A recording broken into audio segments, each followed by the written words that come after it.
తెలుగు భక్తి మార్గం ఛానల్ ప్రేక్షకులకు నమస్కారం.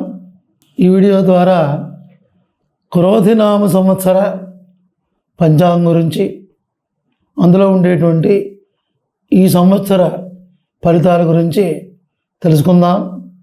ప్రభవాది 60 సంవత్సరాల్లో ఈ క్రోధినామ సంవత్సరం 38వ సంవత్సరం. అయితే ఈ క్రోధినామ సంవత్సరంలో రాజు అపర సస్యాధిపతి, నీరసాధిపతి కుజుడు. అయితే రాజు అపర సస్యాధిపతి, నీరసాధిపతి కుజుడైతే ఏమిటి ఫలితం అని అనుకుంటే, ఈ కుజుడు రాజు అయినందువల్ల, అపర సస్యాధిపతి అయినందువల్ల, నీరసాధిపతి అయినందువల్ల అల్పవృష్టి కలుగుతుంది. అంటే వర్షాలు పడతాయి కానీ తక్కువగా పడుతూ ఉంటాయి. అంతేకాకుండా అగ్ని భయాలు చాలా ಹೆಚ್ಚుగా ఉంటాయి. ఎక్కడ చూసినా అగ్ని భయాలు చాలా ఎక్కువగా ఉండే అవకాశం ఉంది. అంతేకాకుండా పాలకులు మధ్యలో చాలా తీవ్రమైనటువంటి విరోధ భావాలు ఉండే అవకాశం చాలా ఎక్కువగా ఉంది. అంతేకాకుండా ప్రజలు ఎక్కువగా కూడా భయోత్పాతాలని కలిగే అవకాశం ఉంటుంది. తర్వాత ఈ కుజుడు అపర సస్యాధిపతి, నీరసాధిపతి అయినందువల్ల కందులు బాగా పండే అవకాశం ఉంది. అలాగనే బొబ్బర్లు, మిర్చి, వేరుశనగ మొదలైనటువంటి ఎర్రని పంటలు బాగా పండే అవకాశం చాలా ఎక్కువగా ఉంటుంది. ఉండడమే కాకుండా ఆహార ధాన్యాలకి చాలా ధరలు ಹೆಚ್ಚుగా ఉండే అవకాశం కూడా ఉంటుంది. ఇది కుజుడు ఉండేటువంటి ప్రభావం. తర్వాత ఈ సంవత్సరం మంత్రి, సేనాధిపతి, అలాగే అర్ఘాధిపతి, మేఘాధిపతి శని అయినందువల్ల ఏంటి ప్రయోజనం, ఏంటి విశేషం అంటే, వర్షములు చాలా తక్కువగా పడే అవకాశం ఉంటుంది. పంటలు కూడా తక్కువగా పండుతాయి. ఇదివరకట్లాగా విపరీతమైనటువంటి అనుకూలమైనటువంటి పంటలు పండే అవకాశం తక్కువగా ఉంటుంది. తర్వాత నల్లని ధాన్యాలు, ఉదాహరణకి నువ్వులు, మినుగులు, అటువంటి పంటలు ఎక్కువగా పండే అవకాశం ఉంటుంది. అంతేకాకుండా చోర భయం, రోగ భయాలు, అలాగే అగ్ని భయాలు ఎక్కువగా ఉండే అవకాశం ఉంటుంది. ప్రజలు దుర్మార్గులచే ఎక్కువగా పీడింపబడతారు. దుర్మార్గులు ఎక్కువగా తయారయ్యే అవకాశం ఉంటుంది. అంతేకాకుండా అపర సస్యాధిపతి చంద్రుడు, అంటే పూర్వ సస్యాధిపతి చంద్రుడు కనుక మెట్ట పంటలు, మాగాణి పంటలు బాగా పండుతాయి. అంటే చింతపండు, మామిడి, నారింజ, గోధుమలు, జొన్నలు, చెరకు, ఇటువంటి పంటలు చాలా చక్కగా పండే అవకాశం ఉంటుంది. తర్వాత రసాధిపతి గురుడు. ఈ రసాధిపతి గురుడైతే బంగారం, వెండి, నెయ్యి, పట్టు, పత్తి, వస్త్రాలు, ఇటువంటి వాటి యొక్క ధరలు సామాన్యంగా ఉండి అందరికీ అందుబాటులో ఉండేటువంటి అవకాశం చాలా ఎక్కువగా ఉంటుంది. అయితే ఈ సంవత్సరం వర్షం ఏ విధంగా ఉంటుంది, వర్షాభావం ఎలా ఉంటుంది అని తెలుసుకుంటే, ఈ సంవత్సరం 2 కుంచముల వర్షం కురుస్తుంది. అందులో 10 భాగములు సముద్ర ప్రాంతాల్లో కురుస్తుంది, 7 భాగములు పర్వత ప్రాంతాల్లో కురుస్తుంది. అలాగనే 2 భాగములు మాత్రమే భూమి యందు కురిసే అవకాశం ఉంది. ఈ కొంచెం ఈ ఒక వేశ్య హస్తమందు ఉండడం వల్ల సస్యానుకూలమైనటువంటి వర్షాలు కురిసే అవకాశం ఉంటుంది. తర్వాత ఈ సంవత్సరం మే 4వ తేదీ చైత్ర బహుళ ఏకాదశి శనివారం నుండి డొల్లు కర్తరి ప్రారంభమవుతుంది. అదేవిధంగా మే 11వ తేదీ వైశాఖ శుద్ధ చవితి శనివారం నుండి మే 28 తేదీ వైశాఖ బహుళ షష్ఠి మంగళవారం వరకు నిజ కర్తరి ఏర్పడుతుంది. అంటే ఈ కర్తరి సమయాల్లో ఆయా దినములలో గృహ నిర్మాణములకు సంబంధించినటువంటి పనులు మాత్రం తప్పనిసరిగా ఎవరు చేయకూడదని శాస్త్రం చెబుతుంది.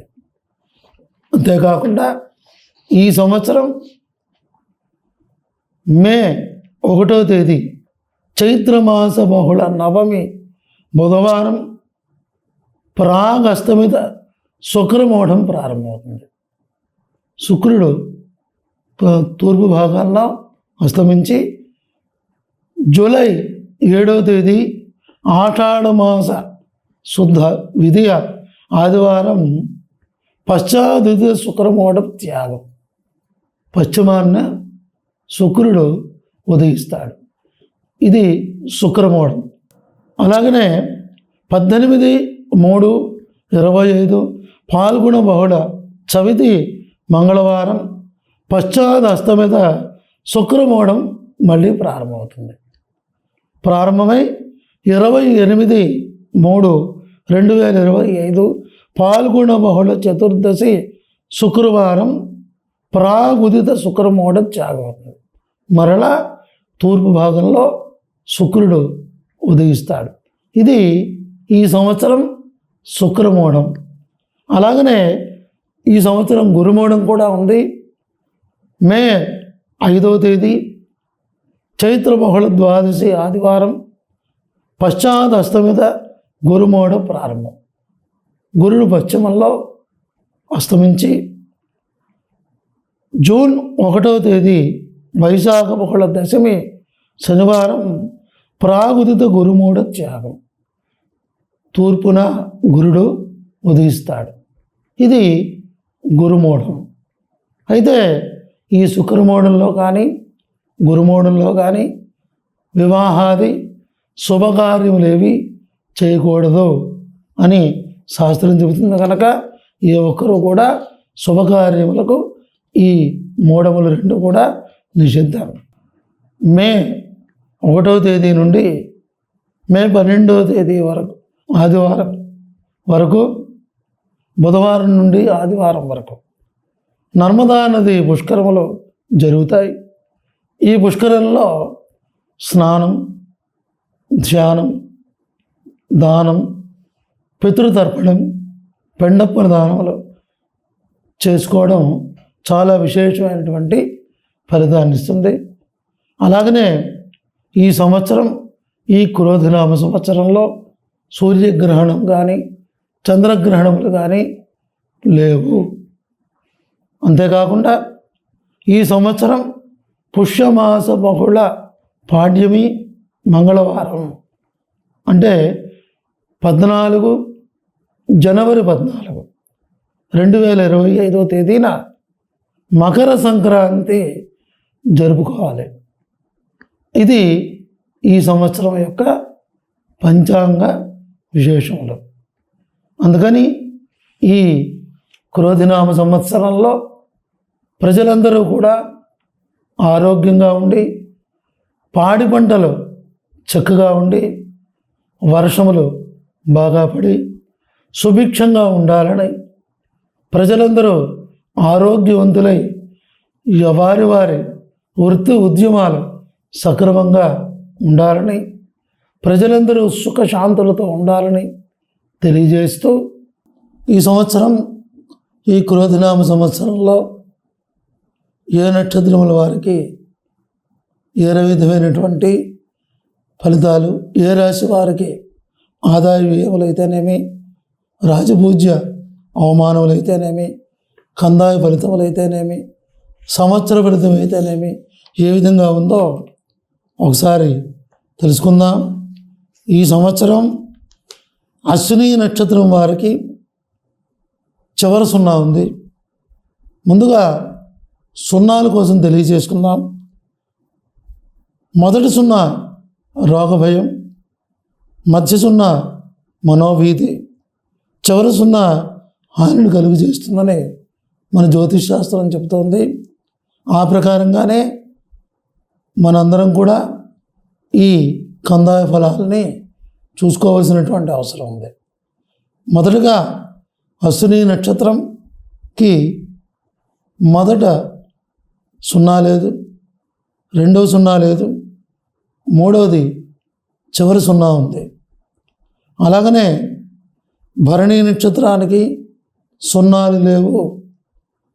అలాగే కృత్తికా నక్షత్రానికి మధ్య సున్నా, మొదటి సున్నా కూడా ఉన్నది. అలాగనే రోహిణి నక్షత్రానికి సున్నా లేదు. అలాగనే మృగశిర నక్షత్రానికి సున్నా లేదు. ఆర్ద్ర నక్షత్రానికి మధ్య సున్నా, చివరి సున్నా, 2 సున్నాలు ఉన్నవి.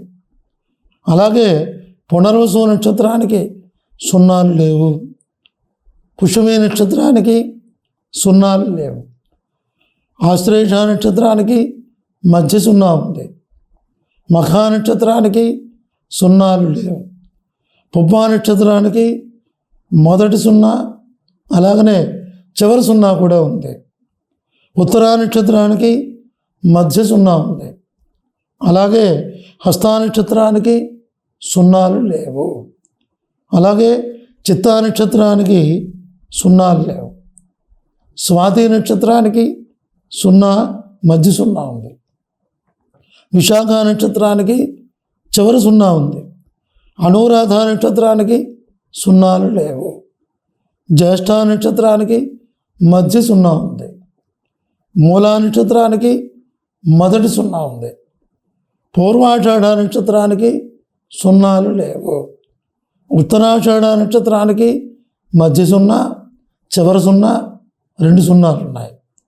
అలాగే శ్రవణ నక్షత్రానికి సున్నాలు లేవు. ధనిష్ఠ నక్షత్రానికి సున్నాలు లేవు. శతభిష నక్షత్రానికి మధ్యలో సున్నా ఉంది. పూర్వాభాద్ర నక్షత్రానికి సున్నాలు లేవు. అలాగే ఉత్తరాభాద్ర నక్షత్రానికి చివరిన సున్నా ఉంది. రేవతి నక్షత్రానికి మొదటి సున్నా, మధ్య సున్నా ఉన్నాయి. ఇవి ఈ క్రోధనామ సంవత్సరంలో అన్ని నక్షత్రములు 27 నక్షత్రముల వారికి కందాయ ఫలములు. అలాగే మేషరాశి నుంచి మీనరాశి వరకు 12 రాశుల వారికి ఆదాయ వ్యయములు, రాజపూజ్య అవమానములు ఏ విధంగా ఉన్నాయి తెలుసుకుందాం. మేషరాశి వారికి ఆదాయం 8, వ్యయం 14. అలాగే మేషరాశి వారికి రాజపూజ్యం 4, అవమానం 3. అలాగే వృషభ రాశి వాళ్ళకి ఆదాయం 2, వ్యయం 8. అలాగే రాజ్యపూజ్యం 7, అవమానం 3. మిథున రాశి వాళ్ళకి ఆదాయం 5, వ్యయం 5. రాజపూజ్యం 3, అవమానం 6. అలాగనే కర్కాటక రాశి వాళ్ళకి ఆదాయం 14, వ్యయం 2. అలాగే రాజపూజ్యం 6, అవమానం కూడా 6. అలాగే సింహరాశి వాళ్ళకి ఆదాయం 2, వ్యయం 14. రాజపూజ్యం 2, అవమానం 2. అలాగే కన్యారాశి వారికి ఆదాయం 5, వ్యయం 5. గౌరవం 5, అవమానం 2. అలాగే వృశ్చిక రాశి వారికి ఆదాయం 8, ఖర్చు వ్యయం 14. అలాగే రాజపూజ్యం 4, అవమానం 5. ధనుసు రాశి వాళ్ళకి ఆదాయం 11, ఖర్చు 5, రాజపూజ్యం 7, అవమానం 5. మకర రాశి వారికి ఆదాయం 14, ఖర్చు 14.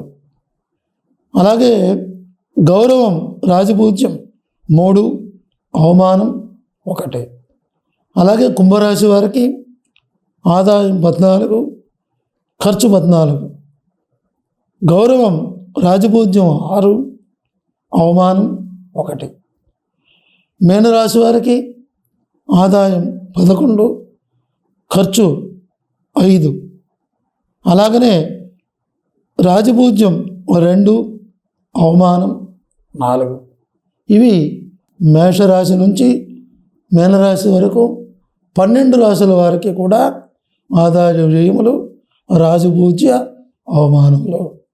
వీటిని జాగ్రత్తగా ప్రతి ఒక్కరూ పరిశీలించి అందరూ ఈ పంచాంగ శ్రవణాన్ని, పంచాంగాన్ని అందరూ కూడా విని అందరూ సుఖశాంతులతో ఉండాలని మరొకసారి తెలియజేస్తూ ఈ తెలుగు భక్తి మార్గం ఛానల్ని ప్రతి ఒక్కరూ సబ్స్క్రైబ్ చేసుకోవాలని కోరుతూ స్వస్తి.